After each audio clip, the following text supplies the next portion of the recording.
All right, we're going to go ahead and get started. Pam McCormick is in the house. What's up, Pam?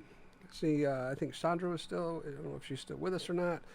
But thanks a lot for joining us this evening. I apologize for the scheduling mishap. Man, I gotta lower my seat. And I apologize for any technical things that are happening tonight. AJ is not with us, so we are running this solo, and that can be a little tricky to do if you know anything about podcasts. So before we get into this gentleman that we have with us this evening, a couple different things. We have a new series for the special guest live stream that we are kicking off next week for seniors and sports. This will be really driven for sports portraits, not necessarily quite on the volume side of things or the composite things quite yet, but it will kind of venture into that in the months to come. I'm excited, just like the all-star lineup that we really tried hard to bring for our wedding series. We really wanted to keep that quality going as far as who our guests were when it came to our seniors and our sports guests as well. So we have Matt Canterbury kicking off. Matt is an amazing photographer, award-winning cover magazine holder. I mean, published. The guy's work is absolutely flawless. Matt's a really cool guy. I'm excited to be able to sit down and talk some shop with him. So we're going to kick off the series with Matt. Then we have Brian Zuckerberg coming in July, and Tony Dixon coming in August. So, guys, if you have not seen or checked out any of these guys, if you're a senior or a sport portrait photographer, definitely do so, because these guys are killing it. Very talented. Brian's got a bunch of great educational products, some great templates, some great tools that he's building and offering to help your designs if you're into that kind of deal. So our seniors in sports starting next Thursday, same time, same place, 7 o'clock. Right here, it will be the exact same type of format, just different topics. So anyways, one more thing before we go. We are going to be hiring probably a handful of photographers here in the next couple months for our sports companies. So if you are available during the week, live in the mid-Michigan area, say 20 miles, 25-mile radius of Lansing, just to be convenient, because all of our schools and our leagues are going to be, thank God, in mid-Michigan now. So they'll all be centrally located where we're at. So I need about 5 photographers probably by September or October. I will train and we'll get you all set up, but I do need you to have experience with off-camera flash, because not all of our clients want green screen stuff. A lot of our clients do want naturally lit stuff. So you'll get some free off-camera flash training, some experience, and be able to have a lot of fun. So if you're interested, hit me up in the DM or give me a call. Either way. So guys, this next guest, he is. Every single time I go to some place, he's like the rock star. He's like the Bruce Springsteen on Back to School. Like he's always got a crowd of people around him. He's always got the fancy dancy suit on. He's looking boss. He's got the personality of a rock star. And so I'm actually I've known about Sean now for a couple of years, but I have not had a chance to sit down and talk with him. His and I's personality could not be completely opposite, but I admire it and love it to death. So I'm excited to have Mr. Sean Lara. So if we could welcome Sean to the screen, and everyone out there, give a big round of applause and welcome Mr. Sean Lara. Sean, thanks a lot for joining us, man. Yeah, thanks so much for having me, Richard. Or should I call you Alexander Martin? That's the persona, man. I'm glad to be here, and thanks so much for the kind words. Appreciate it. No, man, I am a very introverted person, and I think the persona of Alexander Martin comes and gives me the ability to maybe act in a way or be a person that I normally would not be. So fair enough. The PR side and the social charisma that you accentuate so much is something that I don't have, but I always admire and I always recognize, because it is such an impact on the community. People really feel connected to you through that personality. So I appreciate it. Yeah, no, I appreciate you. And thanks for having me on. This was when you asked me to do this a couple months ago, I was immediately on board. I've watched a couple of your live videos before, and anything I can do to, help further the education and build a community of the photography industry, I'm all for. Well, I tell you what, you fit into the caliber of guests that we've had up until this point. I'm actually blown Well, thank you. away for a new show, a smaller group, good community, awesome people, but not necessarily some of the numbers that maybe some of our guests have been used to when it comes to being a guest on other shows and things of that nature. So for you and for everyone else that's been on, I mean, I am so grateful and thankful that you guys take the time to reach out, and even if it is only reaching a smaller number of people, it's nice to have literally world class photographers join us and share their knowledge with us, man. So Yeah. you got some pretty cool ambassadorships. You work with some really cool companies. I'll let you introduce them all and talk about your favorite bits of each one if you don't mind. But that leather company, man, I've been watching those guys, and I saw that's a new badge for you, right? Is that a new ambassadorship, or you've been with them for a while? No, I'm actually technically they're actually one of my first ambassadorships through Holdfast. So I've been with them for quite a while. I haven't really done too much with them in the past few years. And I think that's mainly just because they're not necessarily leaning on their ambassadors so much anymore as much as they used to. And they're also not present so much at a lot of the photography conventions. At least that's my theory. But no, but their Holdfast, yeah, is a company that I've been supporting ever since day one. I really like their products. Basically, for those of you who aren't familiar with Holdfast, they make camera straps and accessories for photographers, and they're all handmade. They do leather and canvas and vegan options, and it just not only does it help me carry my equipment a little bit easier when I'm on assignment, but the cool thing about them is they're very stylish. So not that this is necessarily what I am after, but I get compliments all the time at weddings saying, "Oh man, those look like gun holsters. Or those you look like Indiana Jones. Those look so cool." And as a wedding photographer, it is really important, in my opinion, to dress well. I mean, it is a classy event, and as such, I think it's a little bit more appropriate to, have even down to your accessories, paying attention to those small details that really, kind of help elevate you as a wedding vendor, and not just like another Uncle Bob with a camera and a, Right. cheap camera strap or something like that. Well, and also when you have a really good quality product like they offer, it's like a Shinola bag. I don't know if you know about it, like Shinola or not. It's a Detroit company. I They're do. They make they make watches as well, and big supporter. I'm a watch guy. So Yeah, that's another yeah, thing that I always liked about it. I was like, yeah, you're the watch guy, so that's cool. yes. But the longer you wear it, the longer you have it, the more it conforms, the more comfortable it is. And when you have cheap straps, and I've tried them, or the nylon or anything like that, it gets worse. Where when you have a product like that, I think it gets better. Like it really Yeah, starts to fit. 100%. Yeah. 100% for sure. So who else? Does that big list include? I know, Yeah, but so I want I, everyone else to know. for sure enough. Yeah, fair enough. No, I definitely have a lot of brands that I work with and support. I can definitely spend all day just talking about them. I've had an amazing opportunity to be fortunate enough to work with a lot of different companies, but I would say to kind of touch up on some of them, and I can briefly talk about each of them. My big ones are Geekoto, Magmod, Cheetah Stand, Fundy, Holdfast, or excuse me, yeah, we've said Holdfast already. Dreamsbook Pro. Who else am I forgetting? Pro Prints I do a lot of stuff with as well. I would say those are probably my main ones, as well as Aftershoot. Yeah. And also talking to right now with Evoto about potentially jumping on, because I really like them as well and what they're doing. Okay. Well, congratulations, by the way, on the Pro Prince contest. Yeah, that's right. Yeah, I got invited to I was a finalist in the in the competition they have coming up, which I'm very excited about. Yeah, heck yeah. That was a topic, man, that we just looked at. And I was like, I don't know a damn thing about tarot cards. I don't know anything about photo competitions. So I'm going to sit back, relax, and I'm glad I did, because your work was phenomenal. I loved the shot that Well, you produced. yeah, thank you so much. And it's actually funny that you said that, because that was exactly my thought as well. Is like, I don't know anything about tarot cards.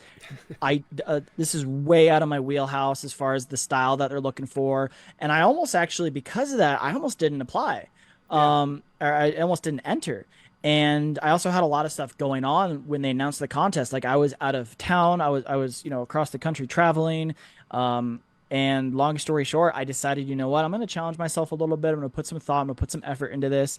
And, as sure enough, I was one of the top six, finalists that gets to compete in the live competition in September. Yeah. No, that's killer, man. So congratulations. Yeah. Thank you so much. So the one thing that you have the cheetah stands, which have definitely some portability benefits. You work in some pretty rugged terrain a lot of times, like Jesse. I do. You're in that same. Another benefit of that beautiful shot that you had for the Pro Prince was that location was. I don't know how close it was or how far it was, but it's there. Yes. So you're out there, and the one thing that I caught my attention is the first time I heard you speak is, or the one thing that you said was that you only use one light and you don't use an assistant. So I wouldn't say I only use one light. I would say the majority of my photos I use one light. Correct. Right. And yes, that is also correct. I do not use assistants. Sometimes I will if like I have a second photographer, or there's a certain situation where I really could benefit from someone holding a light stand for me. Then if I don't have a second photographer, I might actually just grab a wedding guest and say, hey, can you help me get a really cool photo for the wedding couple really quickly? Just hold this light for me. So sometimes I'll definitely utilize, a groomsman or bridesmaid or something for that. But for the most part, yeah, it's just me shooting solo. Well, I think that's a testament. As I get older, had an MRI this morning, and results are not good. So where I'm at, it's a little tricky. But on the other hand, going back to the years that I was going through the learning process, I always use that as an excuse, and I hear that amongst so many people. I can't use off-camera flash. I don't have an assistant. Right. And I think that's just a testament. I mean, your work is amazing, and you're out there in terrains that I know most photographers aren't. You know what I mean? Like most photographers aren't in the situations that you're in, and you get it done. So I like to point that out because I hear that from so many. Like I can't do that. I don't have an assistant like you do. Like I only have an assistant because I'm a fat old guy with a broken back. Like you can get this done, and I think your work is definitely a testament. So when you use the light, what products are you using? Are you using the spheres? Are you using the mag boxes? What's your go-to diffuser? Yeah, so my go-to diffuser, I'm either going to use Magmod or Geek Kodo, and it's all situational. So I use Magmod a lot especially when I want to be very intentional with my light placement. My favorite product from Magmod is actually the grid, because the whole system, is just interchangeable. I can throw on a grid really quickly on their magnetic system, which, if I need to, again, get that very precise light, I can just do it very fast. I don't have to fuss with a bunch of different, adapters or modifiers. If I'm doing like an in-studio portrait, I'll use something like one of the Geek Kodo's 48-inch softbox. But my main, honestly, and this is kind of a little bit of a secret here that I don't really tell a lot of people, and I'm going to reveal it to your viewers. My go-to lighting setup for a lot of my photos is a Geek Kodo GT200, and that's it. No modifiers or anything. I use bare flash for a lot of the photos that you see in my portfolio. Sometimes, I will need to modify them, as I mentioned, but for the most part, especially when I'm shooting outdoors, in like a lot of bright, sunny situations, which I find myself in quite often, I'm just shooting bare flash. Okay. Well, that is good to know. We're going to see some of that work here in just a second as we get into some of these images. I'm excited to see which ones you chose, because I gave you a bunch and I said choose. You did. So I'm excited to see what you chose. But before we jump into that, man, you're not just an amazing photographer. You are an educator as well, and you have a workshop coming up, right? Yeah, I do have a workshop, actually. It's going to be in October, and as you'll see from some of the photos you're about to show, I specialize in environmental portraits, and I really do have a passion for teaching and helping others grow and learn what I've learned over the years. So it's going to be a hands-on workshop for 8 photographers here in Colorado. We're going to go in the mountains. We're going to get a bunch of models, and it's going to be a portfolio building workshop where we're going to take out a variety of models, We're gonna just in a bunch of different scenarios and settings, and really learn how to do the photos that I take. Capturing couples and models against a beautiful background, mountains. It's gonna be the fall, so we'll have some fall colors as well. It's gonna be a really good time. Well, I think that's sometimes people are so overwhelmed by the thought of the traveling for a workshop, the investment. Sometimes the price point's a little higher, but I think for a lot of times for like people who have experienced a workshop like that, there's not even a second thought about like, oh my God, we got to go. Like that's where we want to go. I think a lot of times for especially a lot of people that I've talked to in our community, just making that jump and making that leap of faith that says, okay, hey, I'm gonna take a couple grand, and I'm gonna take days of my life, and I'm gonna really put this effort in. I will tell you guys, it is game changing for your photography to be able to experience something like Sean is offering. So please, sometime after we finish up, Sean, if you could share. I think you sent me that, but if you could share that in the comments with everybody, just to make sure that there's an opportunity. I can't encourage that enough. I mean, just the community the people that you meet, the stuff that you learn, the shots that you're going to take that you're not going to be able to go out in your backyard and be able to capture certain things like this. And then also creating certain images like that you might throw on your website, and then who knows, you might land a destination event or something like that that's going to be able to give you some return on that investment as well. Absolutely. Every dollar that I've ever spent into any workshop that I've ever gone to, no matter if I learned a little or if I learned a lot, everyone has been worth it. So check out that workshop, guys, and all of those great products. Obviously, we pump Magmod a lot, Gekoto a lot. What's Fundy? So Fundy is an album design software. And long story short, before I discovered them, I was designing all of my client albums in InDesign. And InDesign is a very good program. It's by Adobe. I learned how to use it actually in college because I was the editor of my college magazine. So I needed to learn how to use it. However, it's very slow. It's very cumbersome. It takes a long time. And Fundy allows you to basically drag and drop images, auto design albums. You can design an entire wedding album in 20 minutes. It is that quick, and it's incredible. Now, changed my life. And you order books right through them? Like you connect your favorite printers to them, or is it something you can, like that? Service like that? Okay. Absolutely, you definitely can. I personally will just export the full resolution spreads and then upload them directly to Dreambooks Pro, who's what I use, and it just makes it a lot quicker and easier to do what I need to do. Yeah. My assistant just went upstairs. We're getting ready to go to these pictures. So it's all good. It's all good. We can talk about Porchella some more if you want. Yeah. What do we got? Amber, hello. Hi, Amber. So for those of you who don't know Amber, she's my work wife. Now you guys have a really. Is it you? Are you out there with them? I can't remember the four. Are you one of the four? No. Okay, I know what you're talking about. I am not doing that with them. I was not invited. I'm not bitter at all. Sorry to bring up the bad stuff. Oh no, I'm just kidding. Kevin Shoemaker, what's up, man? I love Kevin. Kevin's work is amazing. All right. Well, yeah, looks like we got a couple people watching. So I tell you what, just real quick, I know you do some bridal shows and stuff. And while I'm waiting for my assistant to come back to flip these over to the pictures, it is getting to that time where that fall we're starting to look at our bridal shows and stuff like that. Do you have any good, solid bridal show? And I know this is just off the cuff and random, and I didn't expect the delay, but I think it's good to know because I'm a big believer in bridal shows.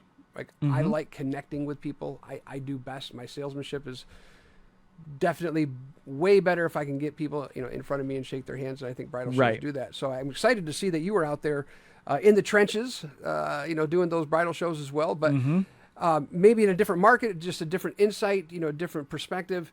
Is there anything, if somebody's, if a photographer's getting into bridal shows, is there anything just randomly that you can think of that would encourage, discourage? Do you like them? Do you not like them? What is your opinion and what's your advice? Absolutely. So the best piece of advice I can give, or be a couple things actually, is to really research the show beforehand, right? And sometimes it takes a little bit of trial and error. And that's kind of the tough part because there are some shows that are going to do very well for you, and there's some shows that are going to be complete waste of time. So generally speaking, the shows that charge for entry, so charge the like the wedding couples or the brides or grooms to come in, those are generally going to be a little bit better because they have some skin in the game. So they're going to be a little bit more willing to actually take it seriously and looking for to actually potentially book a vendor there. So that's the first thing, right? Avoid the free shows. I've almost never had any success doing those. Yeah, So stay away from those. Do your research. We did, so my business partner and I, one of my other companies, we did about 5 wedding shows this past year. And they were all actually successful for us because we did our research and we were able to know which ones were going to be profitable. So once you actually get there, though, obviously goes without saying, having a really good display is important with clear branding and marketing materials. One thing we did is we gave out pamphlets to everyone that stopped by. So not just like business cards or even like the trifolds. We actually printed an entire booklet for each couple, and it was a little bit of an investment. I think it ended up being something around like 80 cents per book, so almost $1 a book. But it's a really nice piece of marketing material that they can actually take home with them, and you stay on top of mind when they're looking at booking their photographer, because they have this whole booklet as opposed to just like a standard business card. Yeah. Well, I think that also grabs the clients that you want to grab. Exactly. Yeah. And you're just doing that much more to elevate yourself and really put your work in front of your ideal client.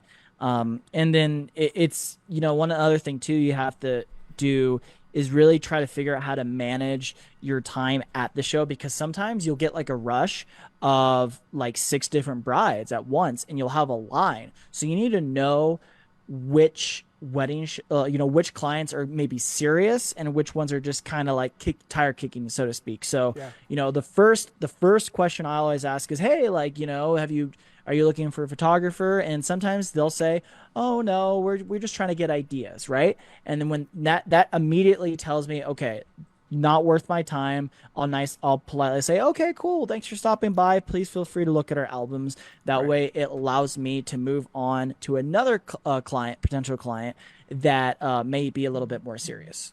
Yeah, I think that's really good advice, because I tell you what, you can get caught up with that windbagger. I'm a windbagger, so I totally totally can get that. But you can get caught up with a conversation with mom, and you guys are sitting there chatting, and all of a sudden there's four brides that just walked away because they were standing there for 5 minutes. So time management, qualifying questions. Exactly. I think qualifying questions are huge. Your first 3 questions, you should be able to, you should have a really good understanding of where that bride is going to be, and if you want to spend that time. So, yeah.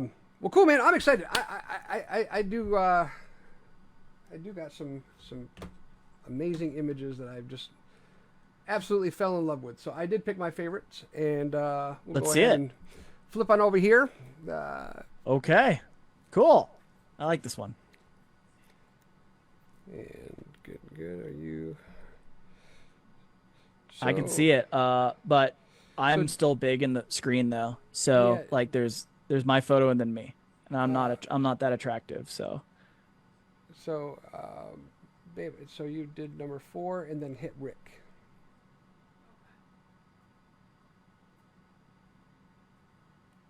Let's see if this works. okay, there we go. It's bigger. All right, there we go. All right, so obviously I'm a fan of the fire, so I saw this one, I had to bring it in. Break this one down, man. Like, describe the situation. Is this outside of a campfire? Like, break it all down for us. Yeah, absolutely. So it's looking a little looking a little blurry on my end, or low resolution, but I think it's just the streaming software. But basically, yeah, so this was I shot this wedding last year in Arizona, and I wanted to pull the couple out just for some blue hour photos. It's something, photos were really important to the couple, their main priority. So I wanted to get as much variety for them as possible. Really pretty simple lighting setup here actually. Essentially to light the couple, I used two lights. I used one Geekoto GT200 camera right, basically pointing straight at the couple. And then I used another Geekoto GT200 behind the couple, um, pointed directly at them, to kind of create a little bit of separation. It's kind of hard to see, here, but you can see if you look closely You can enough see it in her and with the hair. right monitor. Yeah, you can see in our hair there's a little bit of separation, and then a little bit on him too. But basically, the idea of using the two lights is to have one key light and then one hair light. Now, my approach to figuring out what my exposure was going to be here was to expose for the brightest part of the scene. And in this case, the brightest part of the scene is the fire, right? Because I wanted to really capture that fire. So I exposed for that first, and then I added in my flash power, and I adjusted my flash power accordingly based on that. So, and then the rest of the image is kind of self-explanatory. I was just very low into the flame to kind of get that perspective that like I was in the fire, and this was the result. I think that's where most people, and I mean, I kind of take that on as the beginning part of every shot that I take pretty much. But I think for a shot like this going into, I think a lot of people will see and not understand that you get the brightest part of that flame in as your exposure first. Like that is the first step. Yes, absolutely. Absolutely. Yeah. And that's something that's a common theme you're going to see in all my photos basically is really my first approach is to expose for the brightest parts in the photo, in the image. All right, second photo. Oh yeah, I like this one. Yeah. Absolutely loved it. Cool. Yeah, this is a good spot. So so a little backstory on the location first and the setting. So this was an amazing bride. She was probably one of the most fun brides I've ever had the pleasure of photographing. She was very, very shy. A very shy bride, but then once you put a camera on her face, she like came out of her shell and was just like super model status, right? She loved getting her photograph taken. So she really this was at the Stanley Hotel, which if you are not familiar with it, it's up in Estes Park, Colorado, and it is considered to be the most haunted hotel Ooh, in the country. And what's it called? she it's called the Stanley Hotel. Okay. And she had this she loved like spooky things and kind of more like a goth vibe. So she had this wedding dress actually custom made for her. Uh, and it's completely black dress and it is a wedding dress. And long story short, this is actually two light setup, but I used two lights here a little bit differently than I normally would, because I used one light to light her, right, to light her face and her torso. And then I needed to use another light to actually light the bottom of her train because it was so long. Hmm. So I did modify my GT200 flashes with mag grids. So I to try to minimize the spill going everywhere. There is still a little bit of light that kind of spilled over on the stairs and everything. And if I had a little bit more time, I would have maybe been a little bit more intentional with my light placement. But this is actually in the middle of the lobby, so there's a bunch of people trying to walk up and down and everything. But yeah, this that was the result. Two lights modified with the mag grid, and this was the result. How long was that dress? Oh man, I want to say the train was probably a good like at least maybe 6 feet long or so at least. I wish the image was a little bit better, and maybe people that are watching on a computer can see it better. But I love how you got the darkness, but you still kept all of the detail in the dress. Right. Like I can see Hmm. that being easy to lose, but I think the spill on the carpet actually, I like the pattern on the carpet. Yeah, absolutely. And that's exactly why I used two lights here. And one of those lights was specifically for the train, because yeah, I wanted to show the detail in this beautiful train. And like I said, it was a custom made dress that she had just for her, done just for her, and I really wanted to highlight it in the images. Very good, brother. Yeah, thank you so much. Yeah, that was a fun one. Okay. Oh yeah, this image. This Very was dramatic. thank you. Yeah, this is a favorite of mine, and for some reason, it looks like it's being cut off a little bit Oh, on the live feed a little bit, but which is okay. We can still get the idea here of yeah. Hon, can of you try to move what's that going over on. just a little bit? Um, but yeah, while she's doing that, I'll start explaining it. Um, Essentially what's going on here is this was a pre-wedding session, so they actually didn't want to go off site for photos on the day of the wedding. So they wanted to basically do some photos before the wedding in their wedding attire. So this is a spot up it's basically up in Rocky Mountain National Park, and it's one of the highest paved roads in the country. And I took them up there at sunset because I really wanted to capture just the colors and the mountains. And this was in June, so there was still a bunch of snow up there, as you can see. The idea here is I wanted to again expose for the brightest parts in the scene to pull up or to basically pull out the detail in the clouds. So if you're looking at the image, the brightest part of the scene are the clouds. At the time this is before I shot mirrorless. So using my light meter, exposing for those clouds, and then adding and flash accordingly. One light setup here, I'm lighting from camera right. So the bride is being short lit, the groom is being broad lit. And I actually did use a mag sphere here, paired with a mag mod CTB gel, which stands for color temperature blue. And Mm-hmm. the reason why I like to do that is because it'll allow me to put some blue light on the couple. And then directly in camera, I can increase the white balance, which allows me to basically increase the Kelvin of the ambient light. So the light that's falling on the subject is balanced with the rest of the image. Are the, were the orange there? The oranges? Yeah, When you exactly. So basically the light that's coming from my flash is going to have a blue tint to it. And then when I increase the Kelvin in my camera, it increases the color temperature of the entire scene, but because that light is a little bit more blue, it makes their skin tones look a little bit more natural while yeah, making all of the other ambient light a little bit more orange. oh, it's gorgeous. A great technique, definitely, Thank to you. add some more color to a sky. Now, are the oranges in the clouds? Uh, was that the color of the sky? It was, yeah. So Okay. I don't really like to do too much photo manipulation. Maybe it's just my photojournalism roots in me, but Well, with I like to landscapes like this, capture. dude, you don't have to.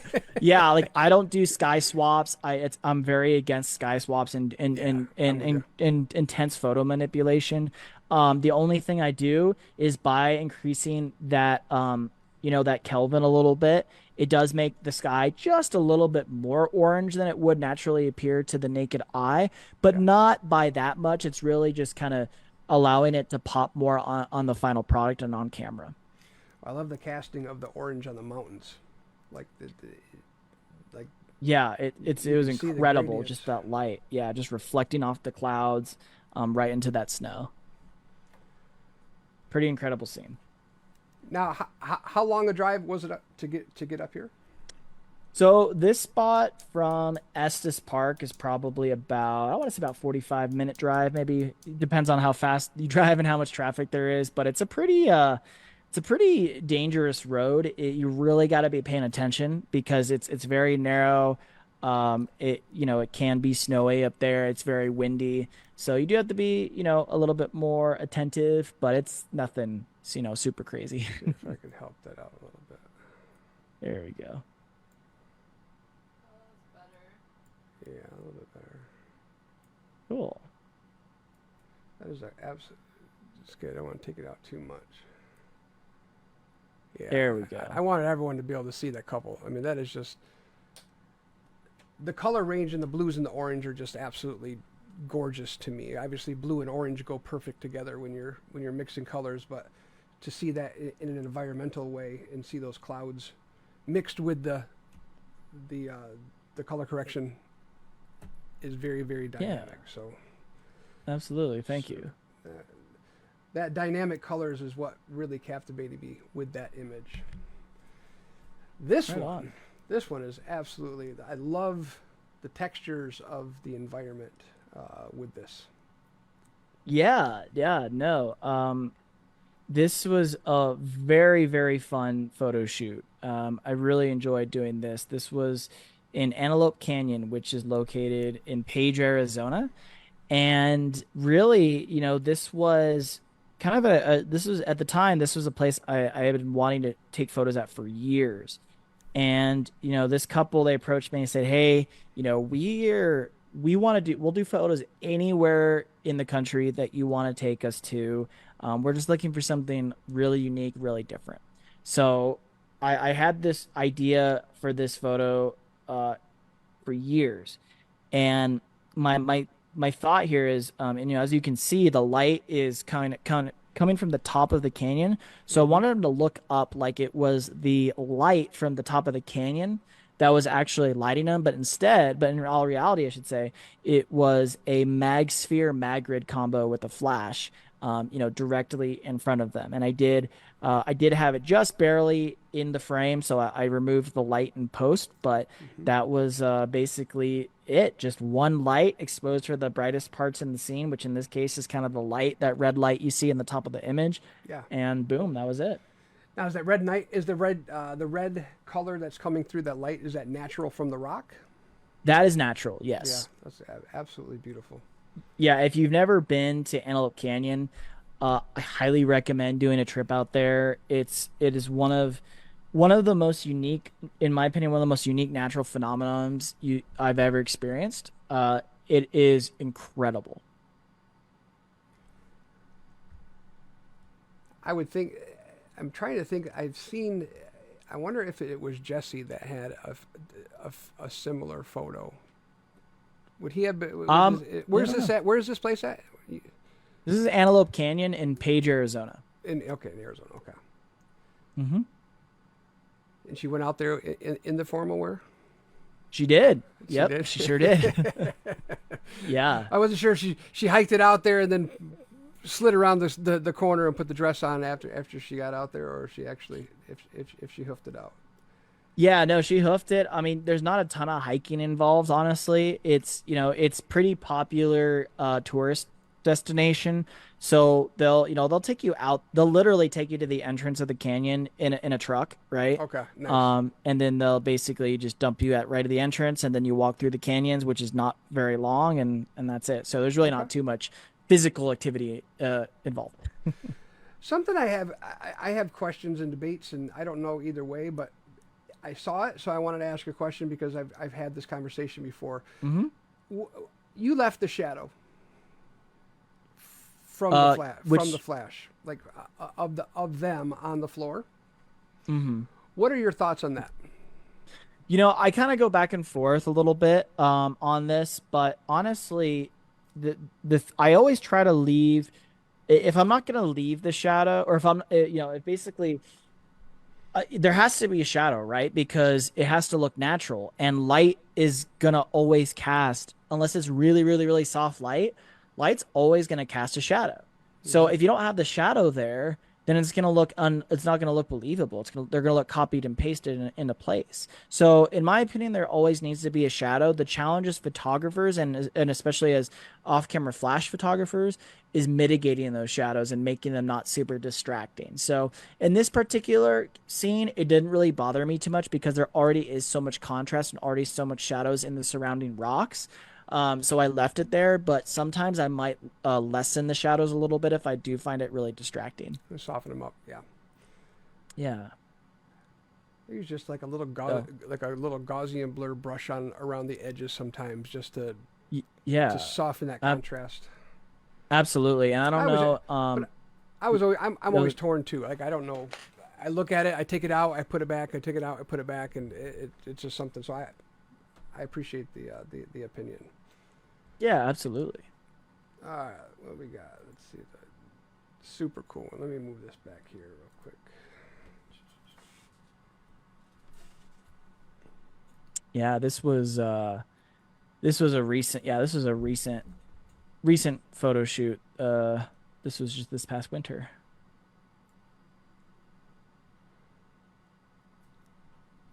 Oh, jeez, Pete. I tell you what, people don't understand how difficult doing the podcast thing is, especially by yourself. You know, I was using streaming software called Ecamm Live for my live videos, and it was amazing. I was able to do everything by myself and and give the interview, switch multiple camera angles and all that. And Facebook just recently changed their policies that you can't use third-party streaming software to groups anymore. Yeah, The only one that seems to work is Zoom, and that's what we're using, correct? You're streaming directly from yeah. Zoom, or okay, I had a yeah. meeting with Helen this morning from Flashmasters, and Hmm. she was she passed on that information, and I kind of freaked out for a little bit, and I'm like, but I think it's working, like it's working, but yeah, it was that the Ecamm, because I think that's what Yep. they that's Hmm. what I think that's what Neil uses. Uh, Yeah, Ecamm is incredible. It is so amazing, but now we can't use it for groups anymore. We can still stream to YouTube and to private Facebook pages, but we can't use it in groups. And so I'm actually this that's kind of my one of my projects for this weekend is to actually figure out how I'm gonna start doing it now because I have two live videos coming up next week as well. well, good luck. Thank you. But yeah, this photo. Let's dive into this a little bit. Yeah, so as you can see, this was shot during a snowfall, right around blue hour, and I pulled out the second it started snowing like this, and we had a minute. I pulled this couple out, and I said we got to do this photo. Really simple lighting setup here. All I used was a Geekoto GT200. I put it directly behind the couple and I can't remember if I modified it or if it was just bare flash. I want to say I used a mag grid on this, but I can't remember. But basically I'm just placing it directly behind them. And the reason why I do that is because when you backlit, anything that you want illuminated, like any sort of stimuli in the air, it's gonna pop a little bit more. So in this case, Hmm. it's snow, but you can do the same technique with smoke, with rain, um, whatever. So it's just one light setup. Kind of had him get in a romantic pose, and this was the result. It's an incredibly simple, basic photo that anyone can do with just one light. Did you is that a 1.2? You think? You remember? What lens was that? No, no, I was using a 70 to 200, Okay, and I just scooched pretty far back, I was just gonna so I say at can get that 200. compression. Yeah, Yeah. so probably at more at like I'd say I'm probably more at like 150 shooting wide open at 2.8. Okay. That would be my guess. And I am using I did want to pick up some of the ambient light in the scene. So as you can tell, you're still getting a lot of that blue from that ambient light that's around the scene. Getting a little bit of the orange glow from the venue, and then of course I'm getting a little bit of light on the couple's faces, which is a combination of just the natural light and then a little bit of the flash bouncing off of the snow back into their face. But I'm just using a little bit of flash power here, maybe only like 1/32 power. Okay. Yeah, with backlighting, especially with your lighting elements like that, the less power, the better. Like Yeah, absolutely. if you're lighting water Mhm. or snow or powder, anytime that you're lighting an element like that, the less power is the better. Yeah, and especially when you're shooting against, women with a lot of hair, you got to be Yeah. really careful not to blow out those highlights.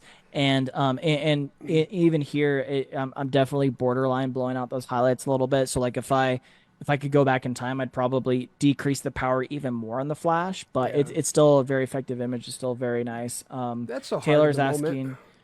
Yeah, it really is. Taylor's asking what white balance was set in camera, and Taylor, I can't remember exactly what it was. I would probably say I was shooting around 5,000 Kelvin, maybe a little bit cooler, but the natural light was already pretty blue around there. So I want to say this is pretty true to color.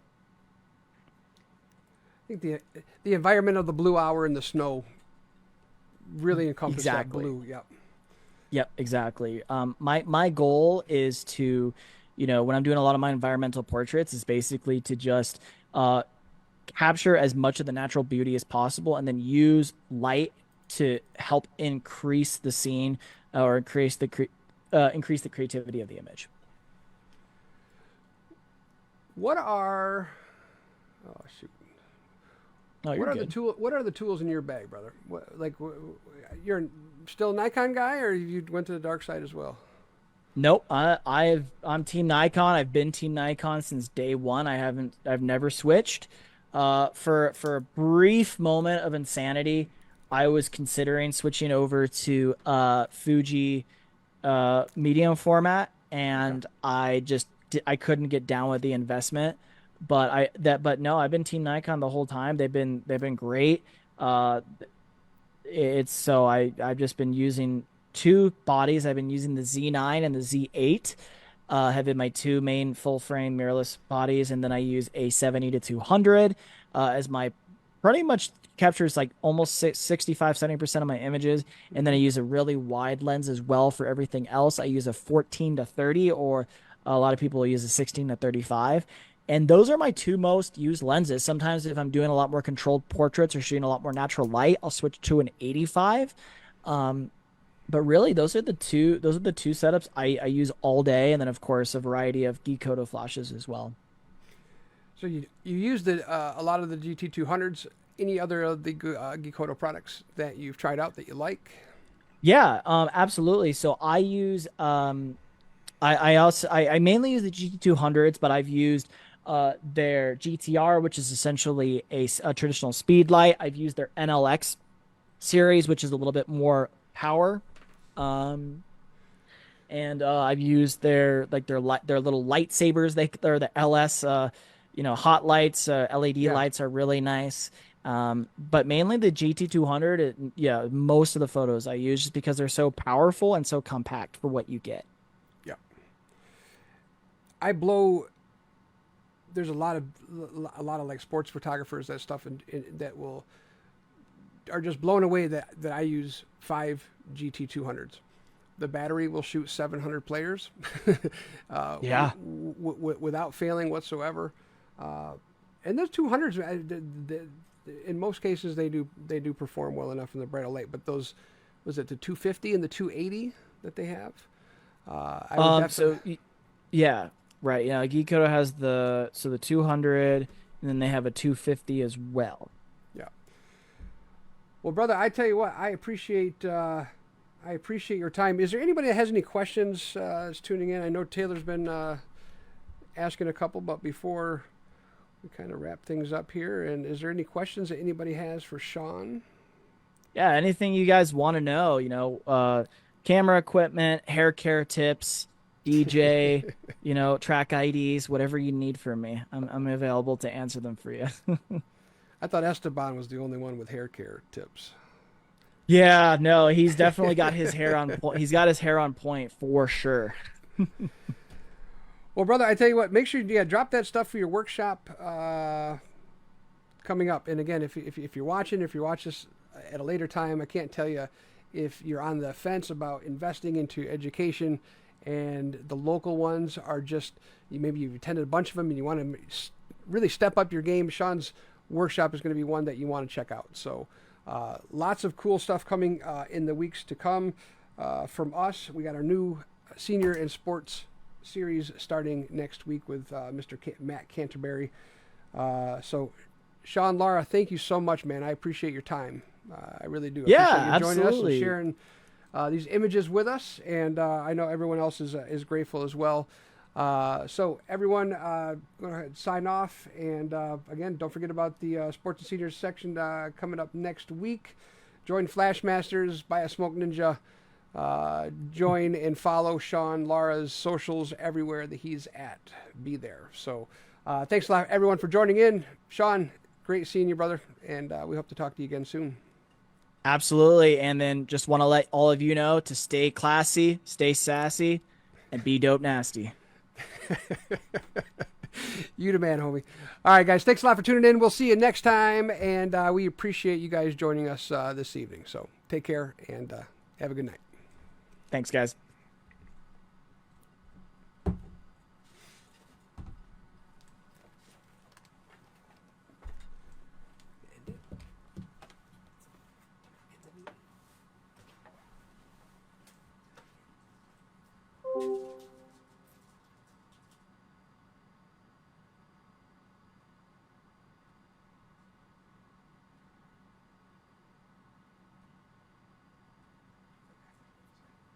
Thanks, babe. You did a wonderful job. Had to keep it short and sweet. Didn't really have a lot. And I'd rather keep it short and sweet and not try to make something out of nothing. Sweet. We're good. You can just get up. We're good. Thank you, thank you, thank you.